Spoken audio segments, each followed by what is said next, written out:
While we didn't get the time jump the show seemed to be setting us up for, we were given a few strange left turns this week with Valerie Solanas died for your sins, scumbag. By the end of it, everything we'd seen had been a ruse orchestrated by Kai and Francis Conroy's Bibi Babbitt. It was textbook puppeteering. But did the twist warrant an entire episode of flashbacks containing a reimagining of Solanas' Scum manifesto as much more violent movement that everyone thought were the Zodiac killings? Normally when horror story dives headlong toward new territory it doesn't feel this listless. The payoff didn't quite warrant the journey here. We could have done with less time in the past, perhaps have as much time even, and more in the present. It was easy to spot, from the very beginning, that Kai wasn't about to share power with anyone, but was that one cold shoulder from him really enough to drive Beverly into an entirely new cult? More than that even, how did Ivy go from where she was over the past 2 episodes to someone who willingly and gleefully butchered Harrison with a meat saw? They had one meeting with Bibi, and it just didn't feel like enough to drive them all into a murderous offshoot movement aimed at men. A bit more was needed here.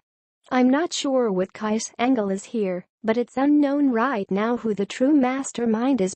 Bibi's been at the secret murder club game a lot longer than Kai, so it should stand that she's got deeper-rooted con game in mind for the country. But the using of the women, making them kill, and having them think they're in direct opposition to Kai certainly feels like Kai. Now here's the really strange part of this episode, which, again, was an interesting chapter, but one that was also overly invested in the Lena Dunham flashbacks. One nutty reveal in Solanas' backstory was that it was the women of Scum who were killing couples in the Bay Area in the late 60s, and not the Zodiac killer, who was apparently just a weirdo sending puzzles to the press and taking credit.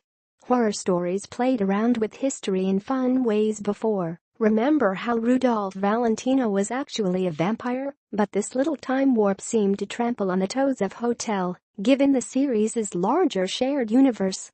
Now, in Hotel, and it gets blurry here, Evan Peters played the ghost of James March, who was a Los Angeles double for H.H. Holmes.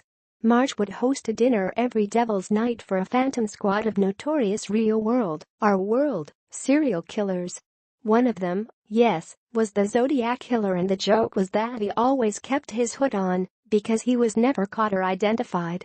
It was a harmless gag, but also a confusing one since the show could have easily just given Zodiac a face and named him on its own terms. Now, the costume and hood worn by the Scum member in this episode was identical to the one worn by the person who showed up at March's annual ghost dinners. That part connects.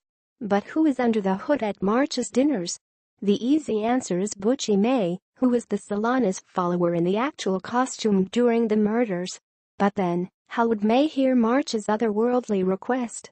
If March put the call out to Zodiac, what sort of supernatural telegraph determined where that message went? If March envisioned a mystery man, did a mystery man show up as an embodiment of who everyone thinks committed the murders? Or did the cosmos actually contact the real person in the suit? And if it did, May and the rest of her group didn't consider themselves to be Zodiac at all. And if March simply called out for whoever it was that killed all those people during that spree, why didn't all the Scum women show up? That was an odd bit of business. American Horror Story broke away a bit from its central narrative to bring an entirely new and competing cult into the mix. Using too many flashbacks featuring Lena Dunham's Scum movement leader Valerie Solanas, cult officially worked to separate Kai from all of his followers in an ultimate mind game meant to drive him toward world domination. It was an interesting detour, but it made for a stifling episode that needed a few more scenes in the present to sell us on everyone believably adopting a new killer ideology.